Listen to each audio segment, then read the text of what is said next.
Existen decenas de trastornos mentales, catalogados desde los más comunes, como la depresión o las demencias, hasta los menos visibles, como la esquizofrenia. Son muchos, pero en todos los casos, la detección precoz y una actitud positiva son fundamentales para el éxito del tratamiento. Hemos dedicado una semana entera a la salud mental con consejos y reportajes que hoy repasamos en Vital Total. Bienvenidos.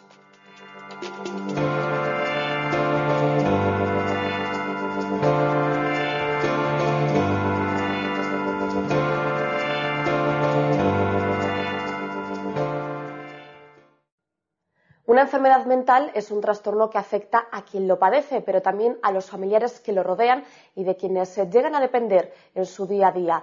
Los cuidados del cuidador es el tema que tratamos con Esther Monterroso, directora de APEN, Asociación por Enfermos Mentales.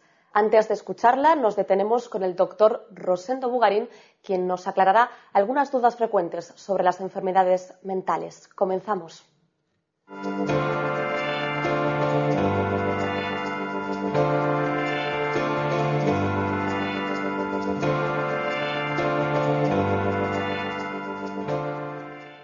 Conozco muy pocas enfermedades mentales, pocas. Esquizofrenia, paranoia, depresión. Concretamente la de Alzheimer, el Parkinson no se puede considerar una enfermedad mental y cualquier otro tipo de trastorno psicológico, psiquiátrico. A neurosis, a esquizofrenia, a paranoia. Los ciclotímicos, los que son depresivos y luego eufóricos y ya nada más.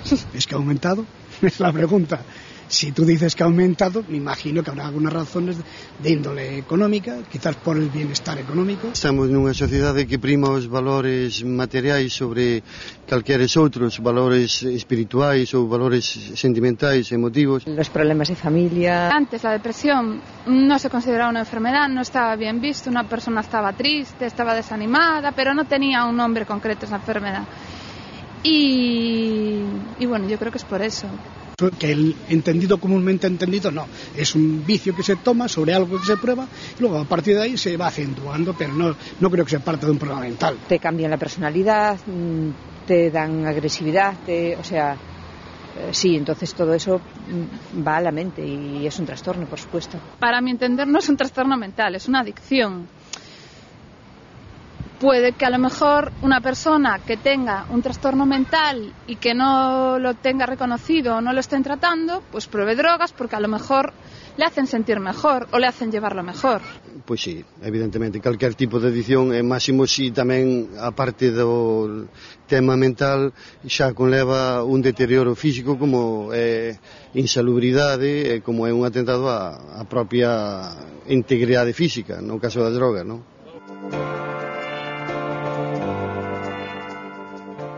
Rosendo, ¿es lo mismo trastorno mental que enfermedad mental? Bueno, en el terreno de la salud mental se prefiere, sobre todo en los casos en que no hay un origen biológico claramente demostrado, que por otra parte son la mayor parte de ellos, se prefiere hablar de trastorno que de enfermedad, trastorno mental. A veces se consideran sinónimos, pero habitualmente cuando hablamos de trastorno hacemos referencia a algo más genérico. Un trastorno puede estar originado por varias enfermedades. Por otra parte, también se prefiere hablar de trastorno y de enfermedad porque parece que decir el término, la palabra enfermedad, estigmatiza más. De ahí que, por todos estos motivos, hablemos de trastornos mentales mejor que de enfermedades mentales. ¿Y cómo se clasifican? Porque hemos visto que existen numerosas enfermedades mentales, numerosos trastornos mentales, más propiamente dicho, algunas más conocidas como las demencias y otras no tanto, como hemos visto en el vídeo, como las relacionadas con el consumo de drogas. Bueno, clásicamente se hablaba de dos grandes grupos, ¿no?, de enfermedades, y así es como a mí me lo han enseñado en la carrera, pues hace unos cuantos años. Se hablaba de las neurosis, cuando no había una desconexión con la realidad, había conciencia de enfermedad, frente a la psicosis, que ya eran las enfermedades mayores, donde el individuo estaba pues con una grave afectación afectiva y emocional y desconexión no conciencia de enfermedad. Eso se ha hecho mucho más compleja la clasificación y yo diría que la clasificación de enfermedades mentales es probablemente la más compleja de la medicina. Existen básicamente dos, que son las que seguimos prácticamente todos los médicos, en concreto una que es la de la Asociación de Psiquiatría Americana, que es lo que conocemos por DSM-4R, ¿no? Después también existe la clasificación internacional de enfermedades, pero prácticamente todos manejamos la DSM-4. Y es un esquema multiaxial y existen pues muchísimos capítulos pues de enfermedades por consumo de sustancias, demencias y otras alteraciones cognitivas, trastornos adaptativos, trastornos de ansiedad, del estado de ánimo, del sueño, sexuales y bastantes más. Quiere decir que es una clasificación muy, categorizar las enfermedades mentales o los trastornos mentales es algo muy complejo. Por tanto, ¿la adicción a las drogas se puede considerar una enfermedad mental? Bueno, la clasificación DSM-4 incluye dentro de sus capítulos los trastornos por consumo de sustancias, por lo tanto sí que podemos incluirla como un trastorno mental. La lista es muy larga por lo que nos cuentas. Rosendo, antes mencionábamos que el 25% de las consultas de atención primaria estaban relacionadas con la salud mental. ¿Cuáles son las más frecuentes? Las más frecuentes globalmente son los trastornos o las relacionadas con la ansiedad y las depresiones, los cuadros depresivos. Quizá haya cierta diferencia dependiendo del sexo, ¿no? Es de hombre o mujer. En las mujeres efectivamente es así, ansiedad, depresión, mientras que en los hombres parece que está más frecuente los trastornos por alcoholismo crónico, la depresión también y la psicosis. Y después también me gustaría hacer un matiz, que hay muchas personas que nos consultan por cuadros aparentemente somáticos, pero que después es lo que llamamos problemas psicosomáticos, que su origen es fundamentalmente de tipo psicológico, ¿no? Muchas veces personas que nos consultan por dolores en el aparato locomotor o incluso relacionados con el aparato digestivo, colon irritable o pirosis, ardores de estómago, muchas veces de fondo, de base, hay pues un problema psicológico, ¿no? Por eso va muy unido la mente con el cuerpo.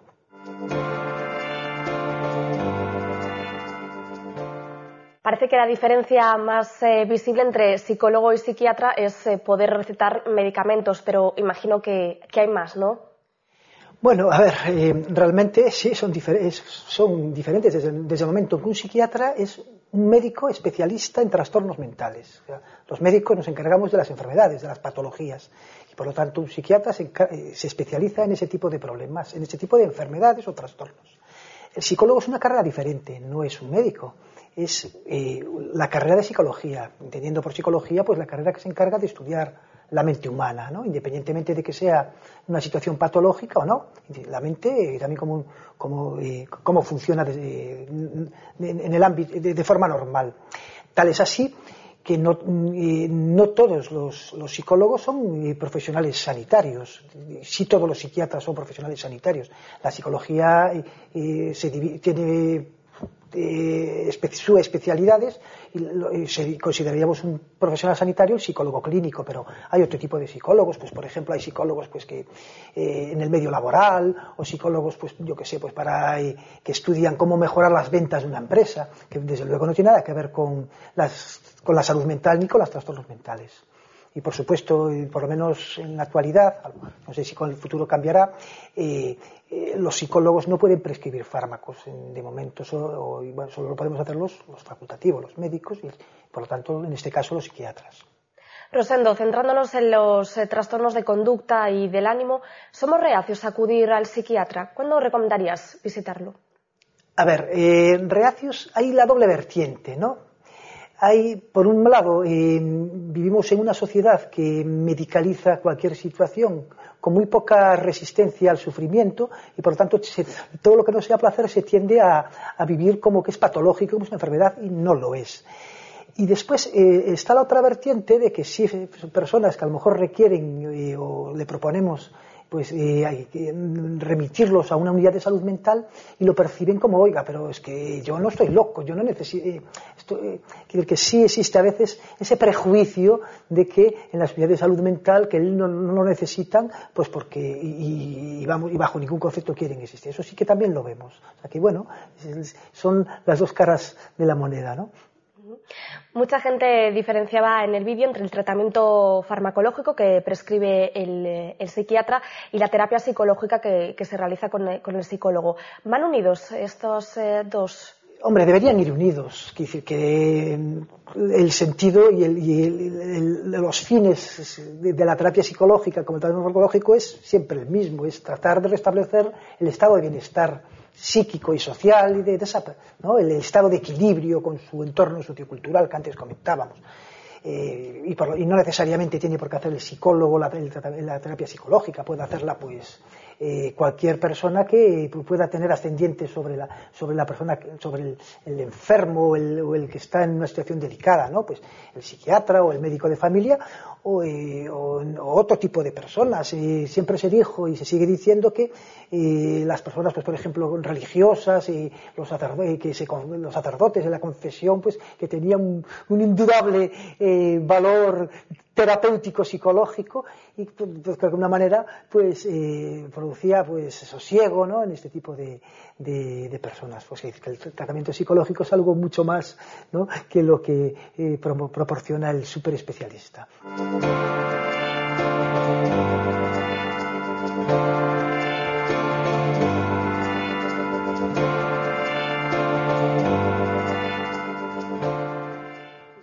La situación será diferente también en función de la gravedad del trastorno mental, pero de una manera global, Esther, ¿cómo le cambia la vida al entorno familiar más cercano? ¿Cuáles son los hábitos que debe modificar? Mira, tenemos que decir que este tipo de enfermedades, las que están englobadas dentro del trastorno mental severo, suelen aparecer entre los 18 y 25 años, con lo cual esos padres, ponte en la situación de que esos padres pues ya tienen unas expectativas sobre ese hijo que a lo largo de su vida han ido haciendo, pues estará seguramente estudiando o habrá iniciado su etapa laboral. Entonces, el hecho de que haya este diagnóstico, de que lo que se le diga es que probablemente en algunas ocasiones, en algunos casos no va a poder trabajar, no va a poder llevar una vida con normalidad, igual que el resto de sus hermanos o que de sus primos, eso implica un shock fuerte. La familia tiene que resituarse ante esa nueva situación y tiene que ir generando otras nuevas expectativas que van a ir vinculadas al problema. Es decir, las expectativas irán dirigidas, bueno, pues a que se estabilice, a que se tome la medicación, a que genere la conciencia del problema que tiene para que pueda ayudarse a sí mismo. Entonces, después de ese momento primero de shock, lo que intentamos es que esa familia reconstruya la vida para ese hijo y, en la medida de lo posible, ayudados por él, por supuesto. Por tanto, una vez que se descubre el trastorno, que se descubre esa enfermedad mental, ¿cuáles son los primeros pasos que debe dar? ¿Informarse es el primero, informarse sobre la enfermedad? Ese es primordial, el saber que ellos sepan de qué estamos hablando, qué expectativas podemos tener, cómo puede ir evolucionando el cuadro, con qué apoyo se va a contar en la comunidad, qué se le va a pedir a la familia que haga, cómo tenemos que trabajar con ese chico. Todo eso es fundamental para poder generar una nueva estructura con una visión de futuro positiva. Y claro, hay casos en los que la ayuda es continua, es las 24 horas al día. ¿Con qué ayudas cuenta la familia? ¿Cómo debe organizarse a partir de ese momento? Mira, este tipo de problemas también cursan con brotes. No todas las fases son iguales. Cuando hay un brote, digamos, cuando esta persona pues tiene más síntomas positivos, más alucinaciones, más delirios, probablemente necesite un ingreso hospitalario y eso también hay que normalizarlo, porque es para prevenir, que vaya peor el caso, ¿no? Entonces, desde el punto de vista sanitario, contamos con una red de servicios de hospitales de agudos, hospitales de media estancia, hospitales de día, las unidades de salud mental, que son los que van a llevar el caso ambulatoriamente una vez que se le da el alta. Pero luego viene el día a día en fase estable, es decir, esta persona probablemente pues sus capacidades se vayan mermando poco a poco si no se practican, si no se mantienen al tanto. Y entonces ahí es donde las asociaciones como la nuestra, como APEN, tienen un poquito más de protagonismo, ¿no? A través de los centros de rehabilitación, de la posibilidad de tener una vivienda alternativa cuando la vivienda en familia, bueno, pues no es posible o no se ve aconsejable, etcétera, etcétera. Pero siempre apoyando a los padres y apoyando al afectado. A los padres en tanto en cuanto necesitan seguir manteniendo el nivel alto de información, muy dosificada, muy bien dada, por decirlo de alguna manera, para que tampoco haya una sobreestimulación, ¿no? Y eso lo hacemos a través de las escuelas de familia, de los grupos de autoayuda, etcétera. Estamos hablando, Esther, de trastornos complejos. Imagino que el estado de ánimo del cuidador también se ve afectado de alguna manera. ¿Se ofrecen ayudas psicológicas para él? Sí, inevitablemente. Cuando tienes un problema en casa, tu estado de ánimo, por muy estable que sea, pues pasa por altibajos. Hay temporadas mejores, temporadas peores. Porque también los problemas se agudizan por temporadas, ¿no? Nosotros desde la asociación, como te decía antes, escuelas de familias, grupos de autoayuda, intervención individual, intentando siempre minimizar los efectos que el problema puede tener en el entorno familiar. ¿Y tenéis algún tipo de programas en los que las familias puedan compartir experiencias que a lo mejor pueden ser un poco, pues positivo para ellas? Sí, es fundamental. Es decir, en estos grupos que te digo de autoayuda o en las escuelas de familia, lo que ellos te relatan siempre, lo mejor no es la intervención de los profesionales, porque no es lo mejor, y es verdad. Lo mejor es que se dan cuenta de que no están solos ante problemas similares y aprenden muchísimo de otras familias, de cómo afrontaron otras situaciones, intentan pasarse consejos. Nosotros reforzamos muchísimo eso. Bueno, pues, a ver, Pili, ¿cómo resolviste tú una situación similar? ¿Qué hiciste? ¿A ti te dio resultado? Vamos a probar si a Juan le da resultado. Que no, probamos otras cosas. Siempre, hombre, un poquito marcados por los profesionales, pero el papel relevante lo tienen ellos mismos en ese compartir experiencias.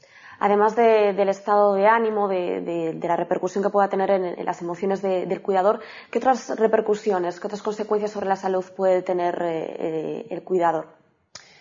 Fundamentalmente agotamiento. Muchas veces lo que nos refieren ellos es que están agotados, que duermen mal, duermen poco, han perdido vida social, sus relaciones con los demás se van empobreciendo y eso genera pues también cierta baja de autoestima, etcétera, etcétera, ¿no? Pero fundamentalmente ellos muchas veces en temporadas más estresantes hablan de agotamiento.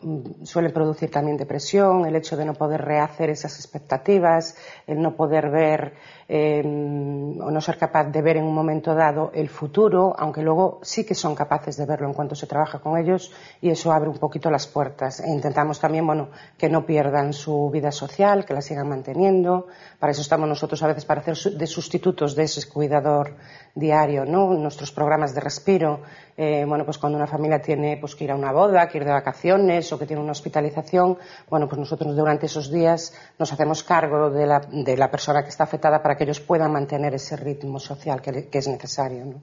Claro, por tanto, Esther, ¿cómo deben cuidarse para poder cuidar mejor? Pues cuanto mejor esté la familia, cuanto más estable esté la familia, cuanto más estable sea el entorno donde se mueve el paciente, va a transmitir también esa estabilidad y esa seguridad, ¿no?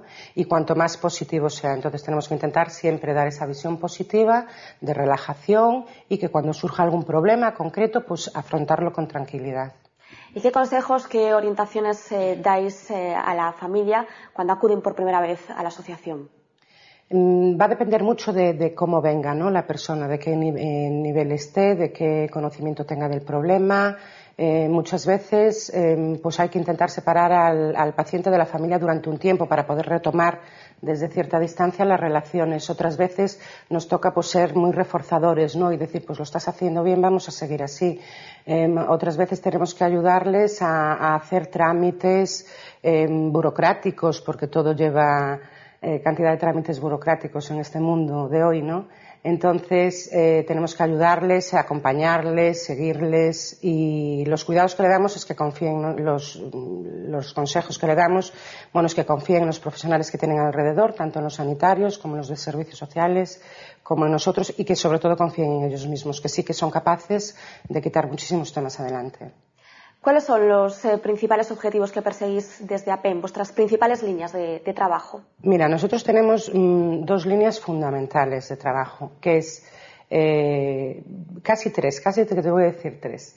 Una, el trabajo directo con la persona afectada. Dos, el trabajo directo con la familia de la persona afectada. Y la tercera, que también me parece fundamental, es el trabajo con la sociedad en general. Entonces, en cuanto al trabajo que hacemos con la persona afectada, tenemos diferentes programas, tenemos centros de rehabilitación psicosocial y laboral, donde se diseña un programa individualizado para cada persona con el objetivo fundamental de su integración sociolaboral, cuando sea posible, y si no, por lo menos la integración social. Tenemos los programas de vivienda alternativa para cuando la convivencia con la familia no sea posible o no exista familia, que también son los casos. Y ahí diferenciamos entre lo que son pisos para gente que tiene un cierto nivel de autonomía y de lo que es la unidad residencial, que es para gente que tiene menor nivel de autonomía y necesita, por tanto, atención durante 24 horas. En cuanto a las familias, pues el apoyo individual y en grupo, siempre el asesoramiento y el acompañamiento en todas las gestiones que tengan que hacer. Y en cuanto a la sociedad, pues dar un poco a conocer la visión positiva de la enfermedad mental, porque históricamente siempre se ha tenido como algo que hay que temer, que de lo que hay que escapar y de que hay que guardar, ¿no?, de la vista de todos. Bueno, puede ser un tema que no nos guste, como otros muchos que hay en el mundo, pero la enfermedad mental está ahí, y donde mejor están los pacientes que tienen estos problemas es en su entorno familiar y en su entorno social. Y ahí la sociedad tiene una responsabilidad de acogerlos. No hay que temerlos, no hay que escaparles. Es gente que se puede integrar, que se está integrando y que no representa mayor problema si todo alrededor está controlado.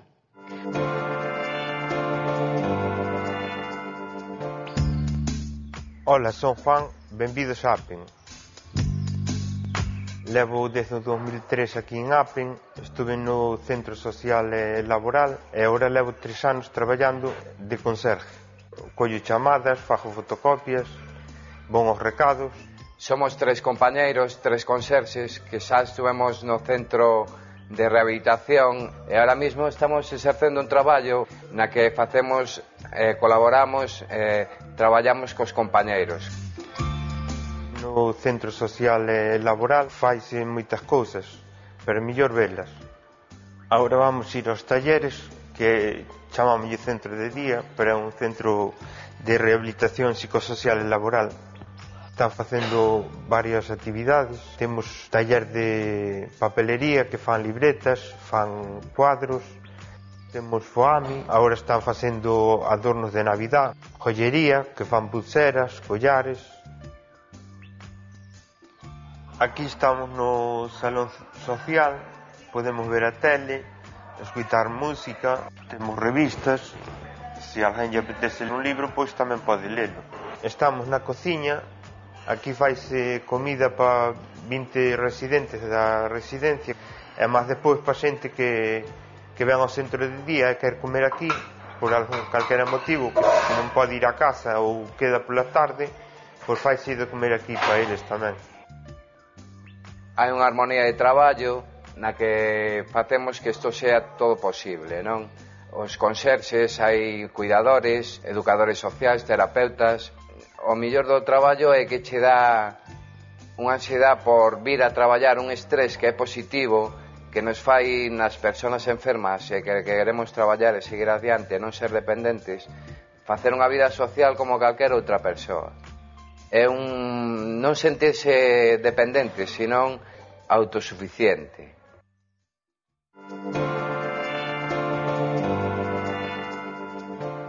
Depresión y demencia son 2 de las enfermedades mentales más comunes. Con ellas regresamos tras una breve pausa.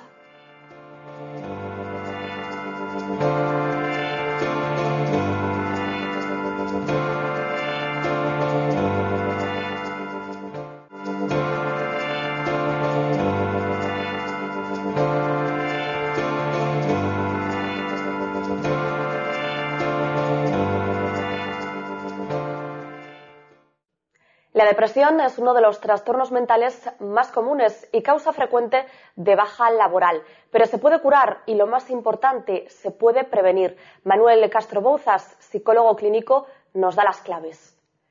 Tras sus explicaciones, escucharemos al neurólogo José Marey, quien, junto al testimonio de un familiar de un enfermo, nos acerca a la demencia más común, el Alzheimer. Prevención y divulgación protagonizan el siguiente bloque.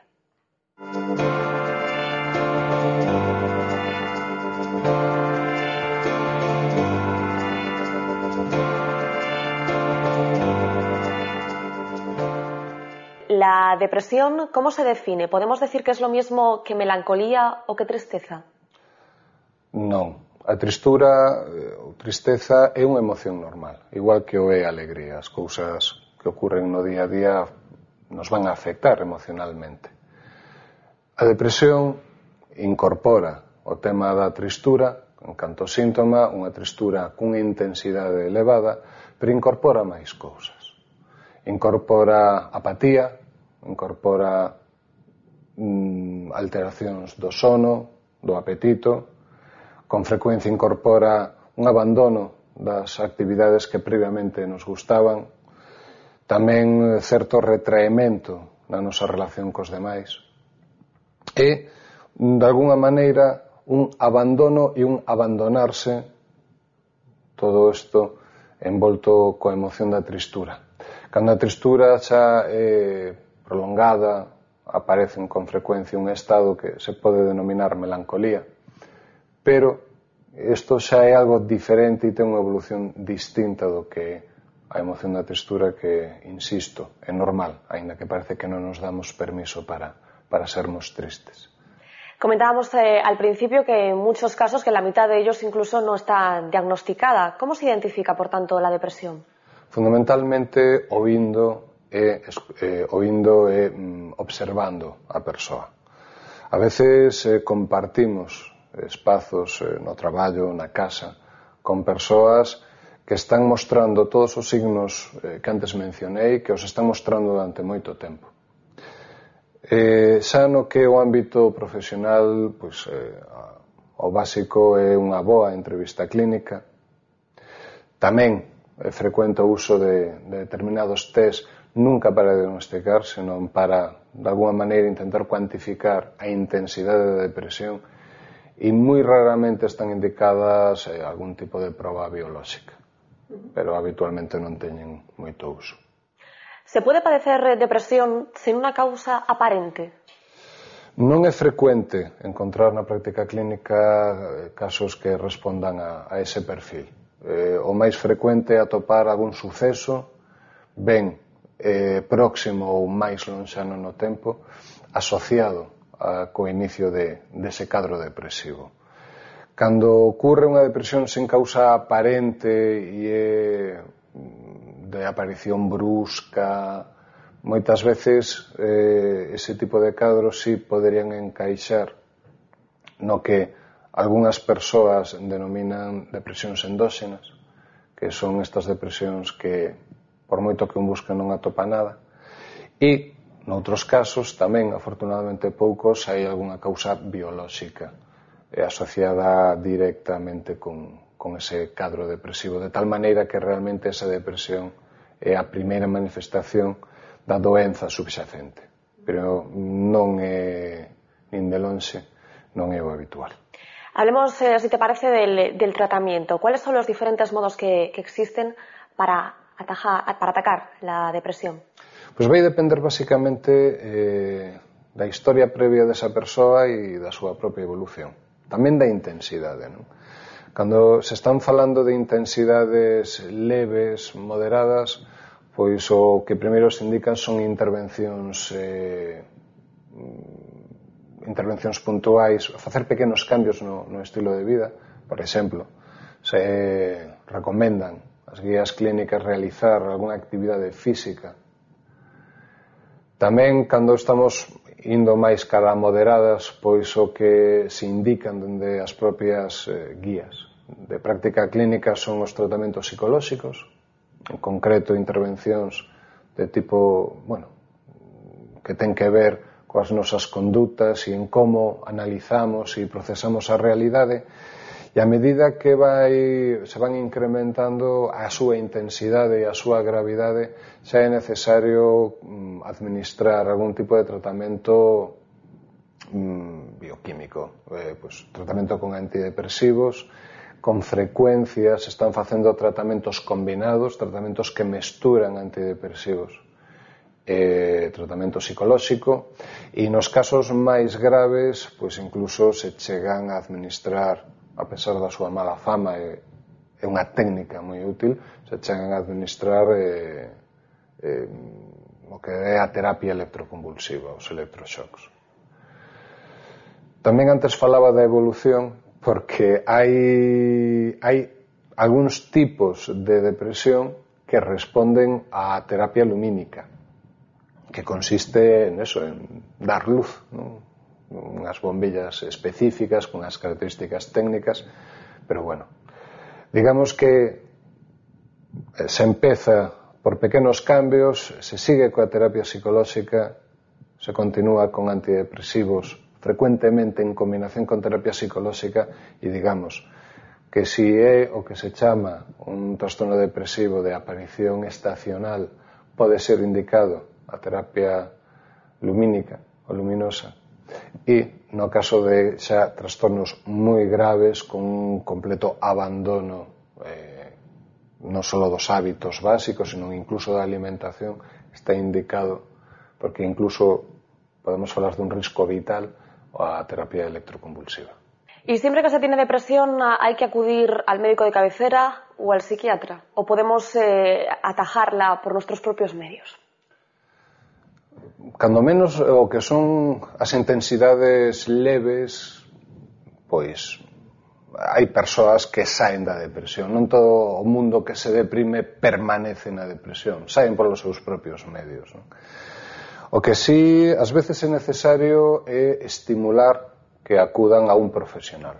Pode ser un médico, creo que o profesional de entrada é o médico de cabeceira, o médico de atención primaria.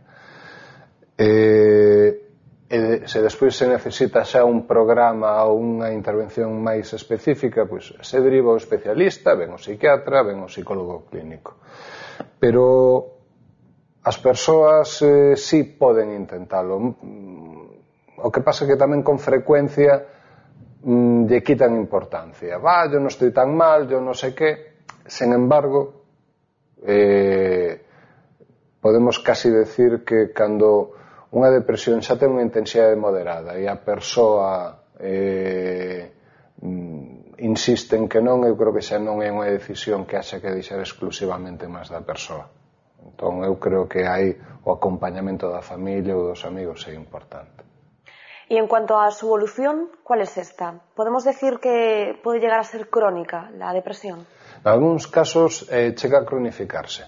É moi raro a unha depresión crónica con toda a súa intensidade, pero hai casos nos que esa depresión deixa paso a, vamos a chamalo unha depresión atenuada, que se denomina clínicamente distimia, o trastorno distímico, no que a intensidade da tristura é moderada a baixa, a intensidade desa apatía, desa bulia, tamén moderada, leve.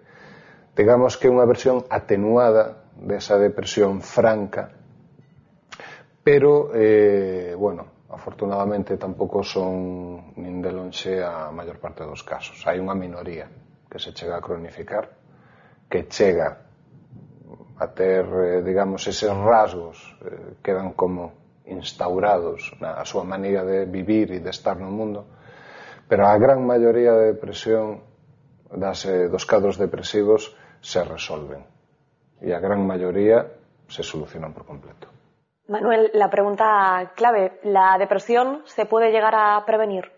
Sí, hai actitudes e hai cambios que temos que plantearnos precisamente para fortalecernos ante estes cambios que poden ocurrir na nosa vida e que nos van a afectar o ánimo.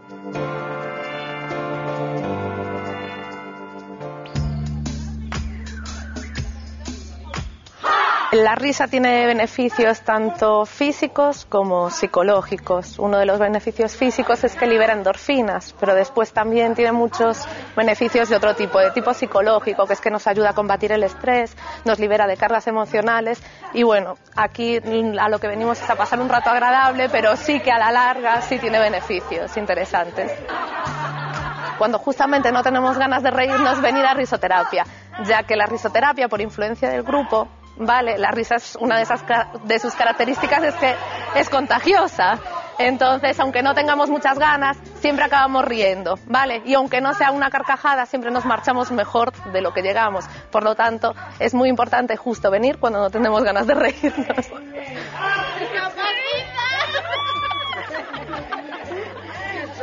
Empecé a venir junto con otras compañeras para ver de qué iba esto. Decíamos, a ver si nos olvidamos un poco de los problemas cotidianos y tal. y ahora vengo porque me lo paso genial. Nos reímos muchísimo, muchísimo, y es cierto que nos olvidamos de todo lo demás. Noto beneficios psicológicos porque el tiempo que estoy aquí me olvido de otras cosas, y al mismo tiempo es como si volvieras a la infancia, ¿no? Haces cosas que nunca harías como adulta, que antes te daba un montón de corte y que ahora pasas de todo. Y dices, bueno, esto es divertido, me lo paso bien y salgo a la calle de otra manera. Y vamos, como que me da igual muchas cosas que pasan fuera.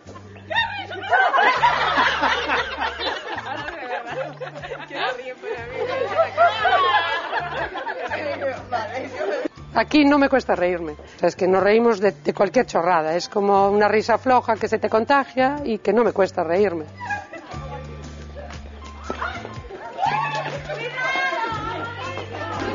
Jugar y es más olvidarse un poco de la terapia y centrarnos en la risa. Pasar un rato agradable, formar un grupo divertido y ya. Sí, se lo aconsejaría a mucha gente, siempre y cuando nos mantuvieran la plata. ¿Qué es lo más difícil?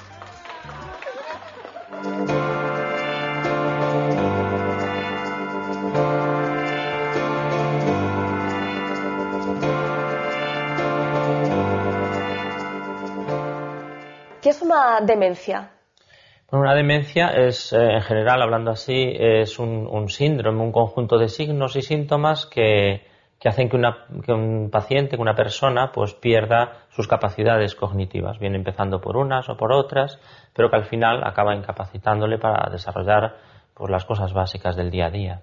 ¿Podemos entenderla, por tanto, también como una enfermedad en sí misma? Realmente no, hay muchas enfermedades que pueden llegar a ese diagnóstico de ese conjunto de cosas que es una demencia, pero son varias las enfermedades distintas. Una es el Alzheimer, la más común, otras son una demencia vascular, una demencia por otras cosas, y todas llevan como común ese deterioro de esas funciones. Acabas de nombrar algunas. ¿Cuáles son las más frecuentes? ¿Son siempre procesos crónicos? Sí, realmente siempre es un proceso crónico de una manera o de otra, con una evolución más escalonada, más progresiva, que es lo más habitual, pero siempre son progresivos y crónicos y en este momento imparables en su totalidad. La más frecuente con mucho es la enfermedad de Alzheimer. Con mucho. Lo que pasa es que en nuestro medio se entremezcla mucho con el problema vascular y conviven en ese deterioro junto pues la enfermedad más degenerativa con el daño infartito a infartito. Y en cuanto a los síntomas, ¿cuándo debemos preocuparnos por la pérdida de memoria propia o la de un familiar?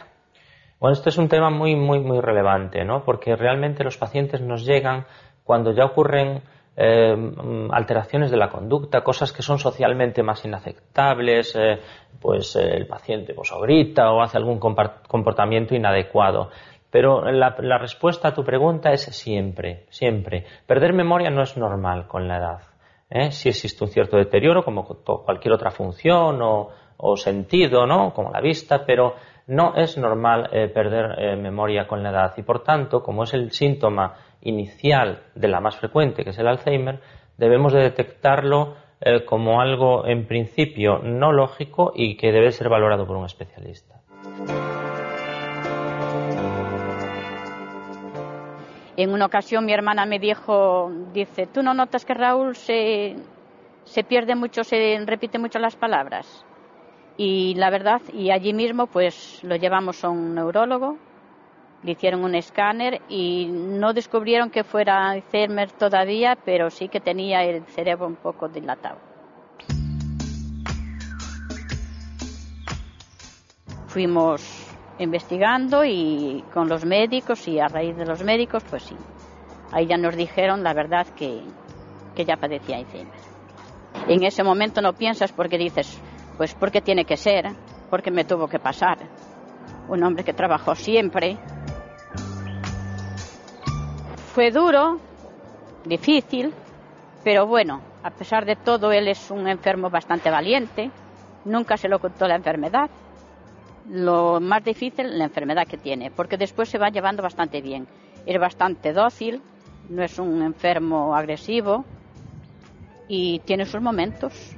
A partir del año pasado yo veo que él no se encuentra a gusto, le cuesta mucho hacer las cosas, mejor que en casa, pues no se encuentra en ninguna parte pierdes amigos, pierdes muchísimas cosas. La vida te cambia un montón, no puedes tener la vida que tenías, pues que no puedes. En el caso del Alzheimer, doctor, es complicado su diagnóstico. Imagino que será importante que sea precoz, ¿no? Es trascendental que sea precoz y esto es una de las peores cosas que estamos haciendo, ¿no? Como te decía antes, nos llegan los pacientes muy tarde.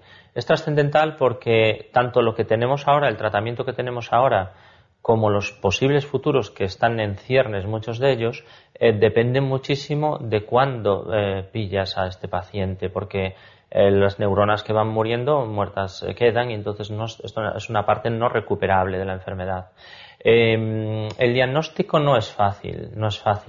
El tiempo, evidentemente, lo acaba certificando el solito, pero hoy por hoy estamos dando pasos realmente importantes, introduciendo medidas específicas de resonancia magnética y sobre todo incluyendo análisis de líquido cefalorraquídeo a través de una punción lumbar que nos van a llevar a una certeza muy próxima al 100% y muy pronto, que es lo que queremos, sin tener que esperar ese cambio en el tiempo o de fiarte de que el evaluador sea un neurólogo súper experimentado en demencias o no. O sea, vamos a tener una certeza más precoz y mejor muy pronto. Mencionabas el tratamiento. ¿En qué consiste este? Y me imagino que lo que intentará buscar es frenar el avance de la enfermedad, ¿no? Bueno, básicamente tenemos dos grupos de tratamiento. Uno, los tratamientos farmacológicos, y otro, las terapias cognitivas que se hacen pues en centros de día, en las asociaciones y demás. Dentro de los farmacológicos, que son los que más cercano estoy yo, pues hay varios grupos de tratamientos que consiguen frenar la evolución de la enfermedad. Y esto puede llegar a ser muy importante en el devenir de las actividades del día a día de este paciente en los siguientes años y puede hacer que el cuidador disminuya muchísimo su sobrecarga y que sea mucho más fácil de llevar esta enfermedad.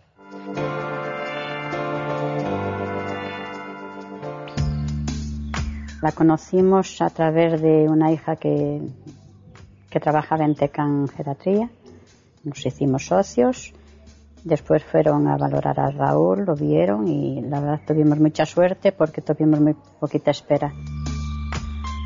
Le vale muchísimo, por las mañanas está conmigo, vamos a la piscina y solo ya no puede salir y por la tarde ya viene todas las tardes para aquí. Es lo mejor que pudimos haber encontrado. La FACO nació en el año 95 gracias a la iniciativa de un pequeño grupo de familias que se encontraban pues con una situación hace 15 años de vacío de información. Es decir, en aquel momento casi ni los propios especialistas pues sabían con exactitud en qué consistía la enfermedad de Alzheimer, en qué consistían las demencias. Tenemos la suerte de contar con un equipo interdisciplinar, pues formado por una trabajadora social, por 2 psicólogos, 2 terapeutas ocupacionales, un fisioterapeuta, una logopeda, administrativos, auxiliares de clínica, que lo que hacemos es desarrollar una serie de servicios, una serie de programas. En el centro terapéutico atendemos diariamente a 80 personas afectadas por algún tipo de demencia, no solo por la enfermedad de Alzheimer, sino que lo que hacemos es aplicar intervenciones no farmacológicas. Es decir, actualmente está demostrado, ayudan a ralentizar el avance de la enfermedad, no a detenerlo, pero sí a ralentizarlo. Pues tales como la musicoterapia, psicomotricidad, diferentes métodos a este nivel. Tenemos otros programas pensados para las familias, como grupos de ayuda mutua, una intervención psicológica individual, orientación en recursos sociales, les ayudamos a buscar el recurso que mejor se adecua a sus circunstancias, le orientamos en la tramitación de ayudas y contamos con un servicio también de asesoramiento en adaptación de entorno. Pues asesoramos a las familias sobre cómo adaptar un cuarto de baño, sobre cómo colocar un pasamanos o cuál es la silla de ruedas más adecuada. La fuerza de la asociación está en el número de socios, es decir, no es lo mismo contar con un número muy reducido de socios como en nuestros inicios, contar con más de 1000 socios que son los que tenemos en la actualidad. Esto es lo que nos da fuerza a la hora de presentar proyectos, de presentar iniciativas. A pesar de que se trata de una enfermedad neuronal, intervienen muchos profesionales en la terapia y en el asesoramiento de la enfermedad de Alzheimer. ¿Qué opinión te merecen estas asociaciones? Bueno, esto juega un papel fundamental. Es que el impacto y el tremendo problema sociosanitario y socioeconómico que tenemos, pues hace que cualquiera de los profesionales que puedan echar una mano para poner un apoyo en el tratamiento, en el seguimiento, en el cuidado, en la rehabilitación de estos pacientes es trascendente. Todos somos pocos, ¿sabes? Neurólogos, médico de familia, psiquiatra, geriatra y por supuesto las asociaciones al final son las que hacen el seguimiento. El neurólogo es muy bueno diagnosticando a lo mejor y poniendo el tratamiento mejor en ese momento, pero realmente luego hay un mundo, ¿no? Un día a día, y ahí el neurólogo tiene mucho menos papel, y las asociaciones cubren tantas y tantas necesidades en ese sentido que son trascendentales en este tema. Y como neurólogo, ¿a veces consideras que el familiar necesita tanta atención como el propio paciente? Sí, no, como neurólogos tenemos una versión de médicos, ¿no? Que es lo principal. Primero somos médicos, entonces lo que queremos es ayudar. Muchas veces, una vez haces un diagnóstico y un tratamiento, esa persona que tienes al lado, el cuidador, que siempre es uno, y siempre suele ser una, bien una hija o bien una esposa, necesita que le expliquen qué va a pasar, por qué ve lo que ve, qué cosas puede esperar de los próximos acontecimientos y sobre todo desmitificar la enfermedad, porque no sufra por cómo está su familiar, porque realmente esta enfermedad protege mucho al paciente. Algunos de los síntomas principales, sobre todo de la más común que hablamos, que es la enfermedad de Alzheimer, por su prevalencia, le protege tanto porque el paciente no recuerda muy bien. Esto es una generalidad, evidentemente, hay casos que se salen de esta norma, pero la inmensa mayoría, si tú les preguntas cómo están, ellos se encuentran bien. Si el cuidador es capaz de percibir esto, entra en un estado de mayor tranquilidad que le permite tener un rato, en el día a día para él, para poder seguir cuidando, porque si no es una cuestión que le va a acabar desgastando antes o después.